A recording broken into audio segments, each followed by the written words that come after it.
With the most recent update to Grounded, they have brought all new base building items as well as some new decorations for you to use in all your bases throughout the backyard.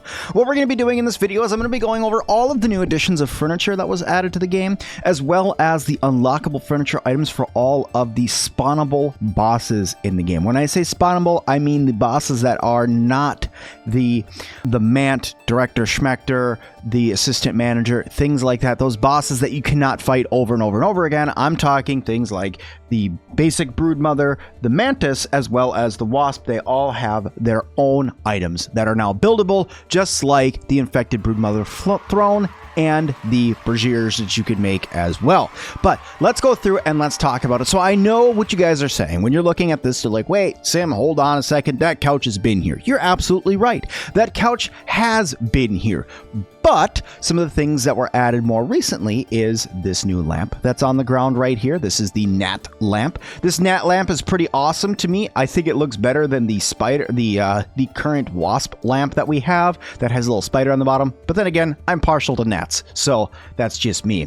But we did get this cool ottoman that got added. This ottoman does take getting to level 5 coziness in order to unlock, just like the couch. So keep that in mind when you guys are going and looking for these items to build in your world. If you don't have level 5 coziness items unlocked yet, you will need to get there in order to get access to this as well as the lamp.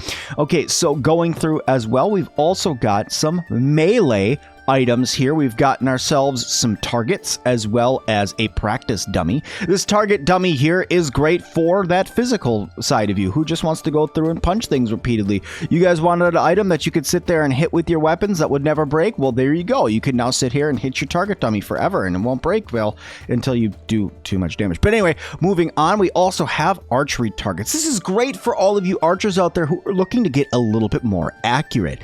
These archery targets do not have an animation, sadly, but in first person mode you can get fairly accurate and try to hit that bullseye almost like I did right there. But it is a great little thing for you to put around your bases. There's two different variants of the archery target. There's one that sticks to walls, and then there's also one that you put up on top of tables. These things are not that hard to make, guys. You can go through and you can make the target dummy using some berry leather, some weed stems, a couple crude rope, and some clay. Or you can make the archery targets. They're both exactly the same in cost. 2 berry leather, 1 acorn top, 1 acorn shell, and some sap. To unlock these, you need to go through and just research some berry leather. You guys will be able to unlock them. It's going to be good. You guys can go through and make those up. Okay, so that is the new decorative furniture, I'll say. I mean, technically those are dummies, so are they really decorative? I'm going to go ahead and say yes. But anyway, they're really cool. I like them. Cool that we got those added, but let's move on to what everybody's really here for, and let's talk about those cool new furniture items that got added from the different bosses in the game. And the first one we're going to kick off with is the Broodmother. Now, the Broodmother, we got ourselves a brand new chandelier. This is really cool. It's underneath the same section as the toenail chandelier right here. So where you guys have your toenail chandelier, you also have the Broodmother chandelier. The Broodmother chandelier takes 4 silk rope, 8 lily pad wax, 4 Broodmother chunks, and Broodmother fang. It's expensive, I know, but it's still really cool looking. It hangs down a little bit further than the toenail chandelier, which I like, but it's definitely not for your smaller rooms. It's definitely for larger rooms for you to have hanging, but it looks really good because it's not just your standard light up thing. It actually has little fires on there for you to see as well. So it's a cool chandelier. And then we also, underneath the throne section where the Broodmother throne is, we also have a new Broodmother rocking chair.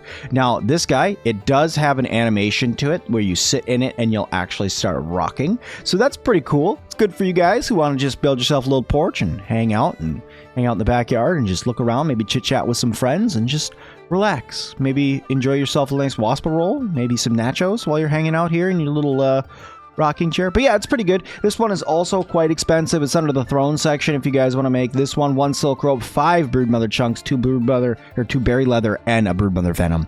So that's for you guys to build if you guys want to. More or less, it's the standard Broodmother version of the throne. if you guys want to make yourself a basic throne. So how I'm going to do this going forward is I'm actually going to go up in levels of difficulty. After the standard Broodmother fight, I believe you're going to go through and fight the Mantis next. So speaking of Mantis, we have 2 new Mantis items. Yes, these are very cool. We have ourselves a Mantis fountain as well as a Mantis hanging lantern. This Mantis hanging lantern is like the other Firefly lanterns that we have, guys. It will light up, but it will take until it is nighttime for it to light up. So keep that in mind when building this. Like the Firefly hanging lamp, you cannot turn it on and off unless you turn it off completely and it won't light up at night. I'm saying you can't light it up during the day. But it does take 6 flower petals, a gum nugget, a lot of Mantis parts, a couple claws, and then some glow goo, which you have to go through and kill fireflies for. So keep that in mind if you guys want to build this hanging lantern, but it does look really cool, and it is a lot bigger than your standard hanging firefly lantern that we have. Next to that, we also have the Mantis fountain. Now, the Mantis fountain is a great place for you to get yourself some water. You literally can drink out of the Mantis fountain, and it doesn't need to be refilled. It's literally there. You can drink out of it infinitely if you want to. It's just, it keeps giving you water.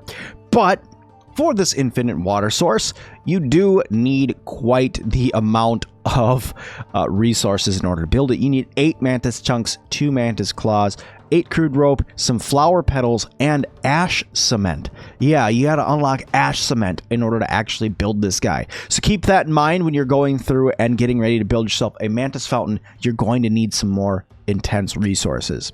Now, the last boss that we have some items for, guys, is the Wasp, the Queen Wasp, and that is a nice hammock. You can go ahead and lounge out here. You just chillax and relax here in your nice hammock. There's a good animation. It slightly rocks you back and forth, as you can see. Pretty good. You can relax in it. Sadly, you can't actually sleep in it. You can lounge in it, but you can't actually sleep in it, which I think is a little strange. I'm hoping that they push that update. I should mention, guys, I am in a very, very early access build to this. This is before the public test build is even launched for all you guys that I'm looking at this. So it could possibly get updated in the future where you'll be able to actually sleep in this. So keep that in mind. And then the last item here is a ceiling fan. I know, right? Why didn't we have one of these earlier? We finally have a ceiling fan. I suppose we should talk about what it takes to build both of these. But this ceiling fan, it is pretty cool. You can turn it on and off. So if you want it to stop spinning, it will turn off slowly. It's not like you click it and it just automatically stops. It will just slowly turn off. And then if you go through and turn it on, it slowly spins up. You cannot customize this to spin faster, sadly, but it is still there. But let's talk about building both of these items. So the first one is going to be underneath the throne section as well. It's the Wasp Queen hammock. It takes 8 wasp paper, 6 Wasp Queen chunks, some sap, and some lint rope in order to make this guy.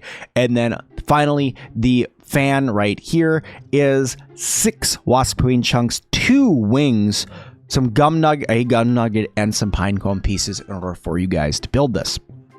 Now, I did save one surprise for you guys for the end. It is not a boss item, but it is a firework launcher. You guys can go through, you can place down a firework launcher. Once you unlock it, it takes weed stems, gunpowder clumps, ox beetle parts, sap, and lint rope in order to make. And then you're also going to need to make its ammunition that it launches. So you go through here, you use the workbench, you can make yourself up some America rounds, or America rounds as they call them. They are right here. You go ahead and make these up, and then you can load them into the firework launcher, and it will actually launch off a firework up into the air, boom, and explode nice and pretty. And there you guys go. There's another item that was added to you guys. These are all of the new decorative items that were added in the game. I wouldn't consider a firework launcher really decorative, but there are all other sorts of building things, including half walls. And no, I do not mean horizontal half walls. I do mean vertical half walls and all sorts of other new items that we could talk about in the next one.